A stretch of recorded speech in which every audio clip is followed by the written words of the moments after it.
Hey guys, how's everyone doing today? So I wanted to bring you something that's overlooked so many times when you're detailing your car, and it's important on the back window here to check to make sure there's no damage. So let me go ahead and explain exactly what I'm talking about.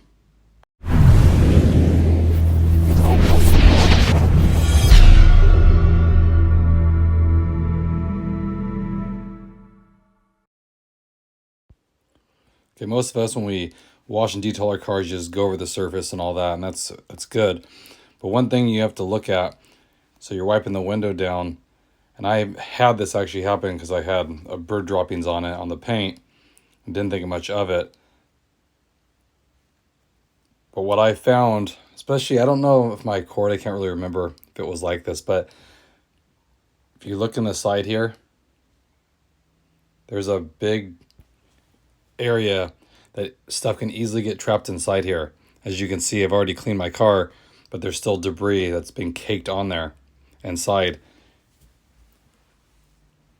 If you look at it, and like I said, I've had bird droppings where it'll fall in that little crack, and the paint's super thin inside there too, because one of those areas is not like on the flat surface. So things can easily have the paint start peeling away there too if it's something acidic. So you want to take notice when you clean your car. I'll try to flush this out just with some water and see. But what you normally have to do is you put some water in there, and this would be easier, of course, when you're actually washing your car. But you'll have to get like a small brush. See, most of the time, if you're using like a wash mitt or rag, something like that, you can't really get in there. So you want to get like a soft bristle brush and kind of go around the window when you're washing. It's a good tip. Because like I said, I didn't, and you see stuff caked there. And then if it's something acidic, like bird droppings, your paint could actually start peeling away. And I've had that on a flat surface. And like I said, it's super thin in here. And then once it starts peeling, it'll affect this whole area. So it's something good when you're detailing your car. Go around the window. Even the front window on this car doesn't have the big rubber molding, and check it. And then when you wash it, like I said, just invest in a good soft bristle brush and run it along there, and it'll help loosen something.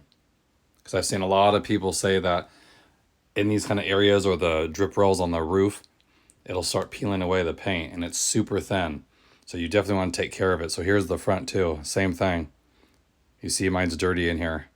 So I need to actually go get a soft bristle brush because I don't have one, and it's too hard to use a wash mitt. So I just want to bring that out if you're detailing your car yourself. It's an area that often gets overlooked and you don't really think much of it. But what I've learned with vehicle maintenance is that's the key, is just maintaining it, because you don't want to cause a problem. Then it's a lot more money and headache, and you want to preserve the factory finish as best you can. And those are the kind of areas around the trim, around some of the moldings on the doors. You can pull back the rubber weather stripping and clean, because what happens is dirt and moisture gets trapped in there. And that can also, when you're thinking you're protecting the paint on the flat surface, you're not really focused on these like little hidden areas, and that can start messing up the paint. And then once this, like I said, problem starts, it's a big issue. So again, I just wanted to bring that to your attention. I obviously, like I said, need to invest in that tool to help me clean around it. And it's one of the areas I found that things get easily trapped. So I just wanted to bring that to your guys' attention. Okay? Let me know if you have any issues with your vehicles, whatever you drive, any paint chipping or that kind of stuff in the little joints here. Because I know that's kind of a weak link with some manufacturers. They have a tendency to have some peeling paint in those areas. I know a lot of the Hondas and Acuras, the white color has been showing a lot of issues for peeling paint. So let me know in the comment section if you have any issues. Okay, I appreciate it as always. Hope everyone's having a great day out there, and I'll catch you guys in the next one.